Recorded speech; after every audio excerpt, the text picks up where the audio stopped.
I've done a quick, what I call quick medical precision move myself here too as well. But for people out there who are seeing a lot of these things, they ask you questions about. I had a doctor tell me one time. He said that a lot of these commercials on TV are actually quite frustrating for the medical professionals because people are making promises on TV or near promises, and these are things that can't be done. And of course, people come in and they say, "But I need to do this. I want this. I saw it on TV," and that's a real challenge because some of the people on TV appear to be respectable. I think that's exactly right. The first thing you mentioned is that direct to consumer advertising. I think that has caused, it's opened up a dialogue between patients and their providers, and I think that's a good thing. But it does sometimes elevate certain medications to a status that they really don't deserve. But then talking about weight loss specifically, and about how sometimes there are some individuals on TV or even on the radio, perhaps that will suggest these supplements with miraculous claims. We hear about things like Garcinia cambrosia. That's a recent one. Raspberry ketones, green coffee bean, and green tea extract are in the news as of late. So specifically, I wanted to talk about a couple of those and some of the research that is there and actually isn't there. But I'm sure you've heard of a couple of those, Bill, and that's a place I'd like to start. It all started years ago. There used to be these commercials with Larry King where he would talk about ginsana and garlic and all of these other items, which were, I'm sure, probably good for you, but they didn't necessarily. If you just ate a bit of garlic in your meals, you'd probably get the same effect, I'm I sure. really like that observation. I get that question a lot, just kind of going off topic here about whether or not people should take multivitamins or whether or not they should take this supplement or that supplement. Well, research aside, because there really isn't a lot of research for that kind of stuff, but I am a big believer that if you eat well, if you eat right, assuming you don't have some type of medical condition, there aren't a lot of supplements that you really need. But I've got a little list here of those things that we mentioned before. The first one up is that Garcinia cambrosia. That's a really interesting one. I've had patients very, very recently who are taking that. The funny thing about that one is that most of the positive weight negative effects were actually seen in animals. Of human studies, the data is quite conflicted. But when there were successful human studies, and then we look back and kind of pooled them all together and tried to decide what the overall effect was, we're talking about 2 or 3 pounds weight loss over weeks. So I guess you have to decide as a consumer, is that something you want to be spending your money on? Is that really going to make a difference for you in your life? I was going to say, you might just cut some calories and get a much better benefit and actually save on the grocery bill. We have to take a short break, but we've got more coming up with Russell Singleton, physician assistant from Tripp Family Medicine here in Twin Falls. He's got a few more details on some of these other promises being made, and maybe in some cases being made with the best intentions, but not always being able to carry things through. You're listening to News Radio 1310 KLIX and newsradio1310.com. Better Health on Top Story with Bill Colley as well. Our studio guest is physician assistant Russell Singleton. He's joining us from Tripp Family Medicine in Twin Falls, Idaho. They're located on Fillmore Street across from the old post office. Hey, while we're doing this, maybe we should also point out as well, Russell, that they can get in touch with people at the office any number of ways, especially in the days of social media. Absolutely. Give us a call, 933-4400. We're on Facebook. We have what's it called? A Twitter tag, hashtag Dr. Tripp. But definitely come check us out. Connect with us. I was going to say, in this day and age, a lot of times, if someone has a comment or question, they can almost email it, and you can get them a response.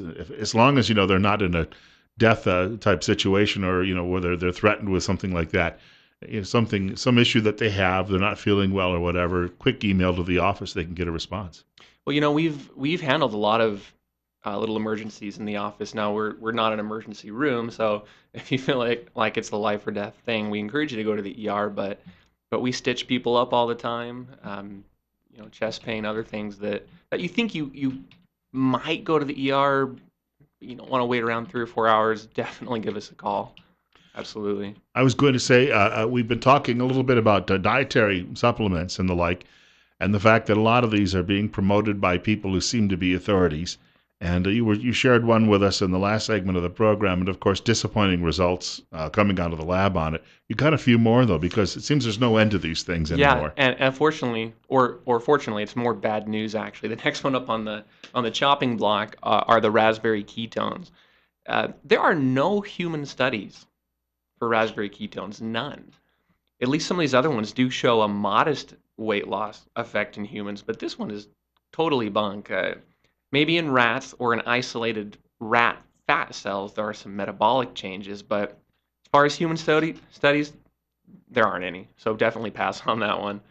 The next two up are kind of interesting, and there actually is some evidence here. The green coffee bean and/or green tea extract. There are a lot of antioxidants. The green coffee bean has this substance called chlorogenic acid that can be healthy. Um, Not a whole lot of studies, except in green tea. There actually are quite a few human studies. We're still looking at only 4 to 5 pounds, though. So effective, yeah, probably. Uh, would I call it a miracle, a wonder drug, the next big thing? Definitely not. The green coffee bean does have some other benefits, lower blood pressure. Green tea can help reduce fat around the belly, which medically is the most dangerous fat. But I can't help but think, Bill, if it really isn't just a lot of caffeine too, that these two substances share in common. Any other weight loss supplement you're going to pull off the shelf probably has a massive amount of caffeine in it, 150, maybe 200 milligrams per dose. It gets you moving, right? And then that's the point. You move and you burn calories. Yeah, and caffeine independently can increase metabolism. It can increase um, fat burning by 20, 30% even. But yeah, I definitely feel more motivated to move around when I've had a little bit of caffeine. So in summary, I do want to move on to pharmaceuticals that can be helpful. But as far as supplements go, there really isn't anything that I'm going to spend my money on. And so in the clinic, when people want to know about this kind of stuff, I really can't give them anything that's worth their while. I was going to say it reminds me of the days of the old movies with the patent medicine salesman, and of course we regulated that. But a lot of these things, the only reason that they're being sold is because they're actually harmless. I would assume when you come right down to it, they're not doing any harm other than maybe people's wallets. Yeah, for the most part, the FDA can. They've got what's called GRAS, generally recognized as safe, and a lot of these supplements, even though they're not intended to diagnose or treat any medical condition, as it says right on the bottle, they are generally recognized as safe. However, I, side effect free is another story. There's one over the counter called Orlistat that used to be by prescription, and without being I can't think of the word in English for some reason. We speak a lot of Spanish in the clinic, and I'm thinking of the Spanish word, but um, there are some pretty significant side effects with Orlistat. Suffice it to say that you don't want to be taking it unless you've got an extra pair of pants with you Yeah. at all times. So let's just leave that one there. Yeah, that'll make sense. I think people can understand that. Very, very well put, and very delicate. Can you take a quick Thank telephone you. call? Absolutely. I believe we have a caller with us. I've got two lines going. One may have just rolled over. Yeah, that's what we have happening. Occasionally that happens. You're on the air, by the way, with Russell Singleton from Tripp Family Medicine. What do you think of this velocity and power blend? I'd just like to hear an answer from you. Velocity and power blend. I'm not sure I recognize that by the name. Is there any more information? Yep, he's gone. Oh, okay. Well, I think I'll answer that in general terms. I'm not aware of the exact product to which he's referring, but I would make a pretty healthy wager that if you turn that package around and looked on the ingredient list, you're going to find caffeine. And I would also say, if you haven't heard of it, I mean, if the medical professionals are not hearing about these yet, then it's not likely that you got the medical journals in last week and they had this breakthrough all over the cover and stories about it. So No, good point. yeah, If a weight loss drug comes out that really does change or could change the world, you're going to hear about it on the front page. It's not going to come in through the back door. It's not going to be your neighbor that has this business opportunity that wants you to go out and recruit some other people. Definitely not. you were talking, of course, about these supplements and some of the other. I guess these are prescription medicines that are coming along too, as well. There actually is or there are a couple of really exciting things that I wanted to talk about. I'll not use any brand names here because we don't want to um, make people think that we are partial because we're certainly not. We treat everyone individually, and in a lot of folks, medications aren't appropriate. They have hypertension, they've got diabetes, and it's just not safe. It's not a good idea for them. But there's one called lorcaserin that I've started using. It is taken twice a day. It is by prescription, pretty new. It does help to reduce appetite, and we're looking at 7 to 10% of body mass lost over the course of a year. That's pretty significant. That can be 10, 15, 20 pounds for an individual. There's another one called liraglutide that is actually injectable. It was used previously for diabetes, enormously successful for controlling blood sugar. And we realized at the same time that people were losing 10, 15, 20 pounds, which does equate, as far as the studies are concerned, to about 10% body mass. And so it was recently rebranded and redistributed and now available strictly for weight loss. I had an endocrinologist actually prescribe one time two, and said, you've got to take these in conjunction. One of them, I think, is called Kismia or something like that with a Q. And there was a second one that she said, if you do these together and you have to do these in these, she measured the doses and said, this will work for you. Take this before you basically eat your lunch every day. Yeah, that first one, Qsymia, I think is what you're referring to, is actually a repackaging of two old drugs, phentermine and topiramate. And individually and together, these medications can be used to help curb appetite and stimulate weight loss. Phentermine, yeah, I'm glad you bring that up, Bill. That's very, very common. It is a stimulant. It can cause elevated blood pressure, anxiety, insomnia, um, headaches. Not appropriate for everyone, but yeah, it can be very effective. And yeah, for certain folks, we do prescribe phentermine. And I had an individual who, after a month, lost 15 pounds, and she's going to make it to probably 40, 50 pounds easily on just phentermine, along with diet and exercise, though. But this other one, topiramate, it is actually an anti-seizure drug. I use it for migraine prevention. We can use it to kind of help stabilize mood sometimes.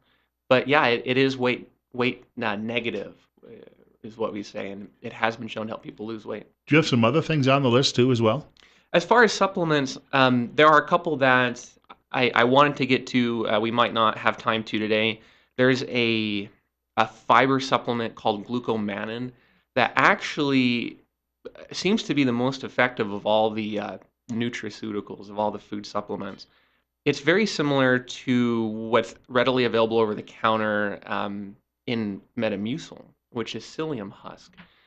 You add water to that, kind of gels in the cup. It's got this great orange flavor, and not only can it help improve digestion, it can help improve regularity of bowel movements, but it kind of expands in the stomach, and it can help uh, achieve satiety. Now, I would offer a word of caution there. I would never recommend that as a meal replacement.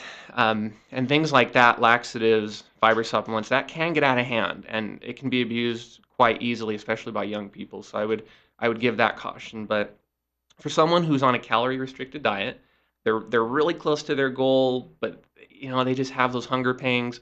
A little bit of Metamucil, a couple of teaspoons or maybe a tablespoon in water, actually can do really well. Besides benefiting your gut quite a bit. And you've got another one too as well today? Well, actually, that rounds out our list today.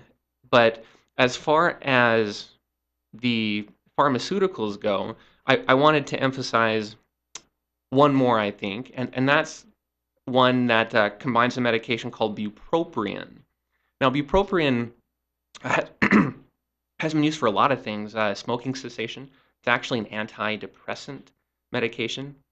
But we talked a couple of weeks ago about how one of the first steps we go through is assessing not only metabolic issues, but what we call comorbidities, other medical conditions, other medications that you're on. And a lot of antidepressants will cause weight gain. Bupropion, on the other hand, will not only not cause weight gain, but it will help you to lose weight. And I think it is effective for controlling depression as well. So If you're on an antidepressant, don't stop taking it without talking to your doctor or to your PA. But Wellbutrin, or excuse me, bupropion, as the generic name, might be an appropriate choice. I was going to say, you talk about a lot of these drugs. Sometimes a drug, I was told this by a pharmaceutical salesman one time, that for instance, certain drugs were that were created to deal with things like your cholesterol levels actually help reduce plaque in some of your veins in the brain, reducing the chance of stroke. And that was just a side benefit. No one had actually thought about that. They were looking to reduce cholesterol levels, but sometimes you'll see a different benefit from a drug that comes along like that. You would be very surprised, Bill, how many medications we have that were not originally studied for the purpose that they're now used. We can use Viagra as a great example. That was never intended to treat erectile dysfunction. It was actually designed to treat and tested to treat a condition called pulmonary artery hypertension. But surprise, surprise, during the trial, there were frequent reports of improved erectile function. And so, guess what? Now, some years later, we've got the little blue pill. I was going to say, sometimes there are, when you're testing, I would imagine a drug, there are side effects people see and say, well, we're not going to go down this road. But it's a bit like, I think one of my professors told me one time, antiperspirants and deodorants. They had come up with something that actually stopped people from perspiring, and they couldn't figure out how to market it. And then someone said, aha, antiperspirant deodorant. That happens a lot in the medical world. And sometimes it's really for the better. Sometimes we do, it's serendipity. We come across something that really is effective, but we had no idea that's what it was going to do. But I think it's also important to know, I guess, to answer that question or to address that concern, how many drugs don't make it to market? If you look back 10, 20 years, we're talking like, I think it's less than 10% of drugs actually showed some effect. Probably half of that are actually still on the market today. So we do go through a lot. That research is expensive, and I don't really. I wish medications didn't cost so much, but if you understood how much it costs to study this stuff and to make sure it is safe and effective before it comes to market, it at least provides some perspective. It's we're still a long way from the day where, I believe in one of the Star Trek movies, the doctor gave a woman on kidney dialysis a pill, and it completely. She got up and was dancing around afterward. So I'm not afraid to say I'm a big Star Trek fan. I'll admit that right now. Two of us.